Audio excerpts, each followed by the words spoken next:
Hello everyone, good morning, welcome back to my another blog. তো আজকে সকাল থেকেই ব্লগটা শুরু করেছি, আর সকালে উঠে যা যা কাজকর্ম থাকে সেগুলো করে নিয়েছি। আর ছেলের গ্রীষ্মের ছুটি পড়ে গেছে, তাই অত আর কি তাড়াহুড়োর মধ্যে নেই যে মানে রেডি করতে হবে, টিফিন করতে হবে, সেইগুলো নেই।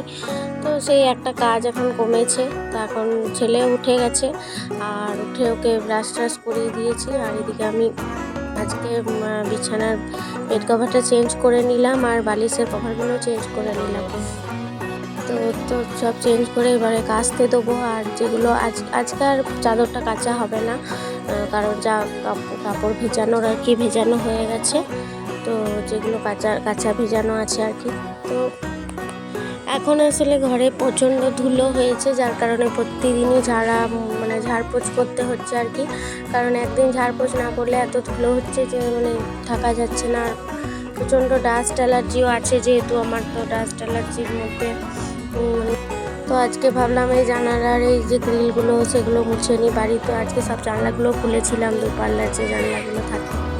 আর এই পাশটাতে বাবুর যেহেতু খেলনাগুলো থাকে, তাই ওই পাশে জানলাটা খোলা হয় না। ওর অনেক খেলনা থাকে, তাই প্রতিদিন সরানো হয় না।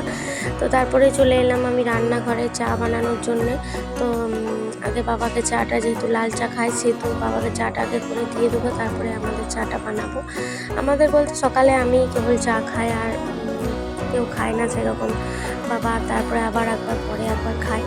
তো এদিকে রান্না বান্না বসিয়ে দিয়ে, যেহেতু আর ডিউটি আছে সকাল দিকে, তো একটু রান্না বসিয়ে দেবো।